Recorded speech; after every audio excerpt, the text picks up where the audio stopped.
Okay, I'm going to ask you a very simple question. What is the blues? The blues is the way that people try and make sense of that random feeling of sadness and that random feeling of not being in place. I think it's a unique thing in that it's the first expressive, explicit cry for freedom from a particular oppressed culture. Absolutely, yeah. And the first thing we have to do is give credit to the fact that that came from that specific oppressed culture. Yeah. And from there, go, hang on a minute. That influenced every other culture that suddenly went, oh, maybe I can speak now. Yes. Maybe I can do this. Maybe I can say something.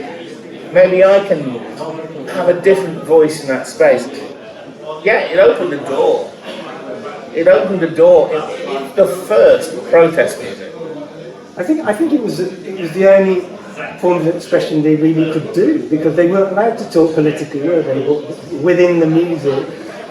Oh, absolutely, yeah, and that's where the whole concept of metaphor and innuendo comes from. I think it's the direct successor to Shakespeare, who was a working class guy who had to hide what it actually meant in the one wink his actors would give to the crowd. Right. If this be madness, there's method in it. That's not an explicit statement, that's a metaphor. Yes. And we don't get that again in public art until the blues. And to me, that's an incredible thing. It's like, it's a massive artistic expression. Blues started out as a female-dominated genre. Yeah. You have to look at it. Like, you get success in music, right? And you've got your own, transport to gigs, you've got your own manager, and you've got your own space, and eventually you get your own tour bus, right? Bessie Smith had her own tour train, like a train to get that went wherever the lines went. This gigantic entourage. I think for me that's the heart of blues. You have to accept where it came from, and then realise there's so many spaces to go.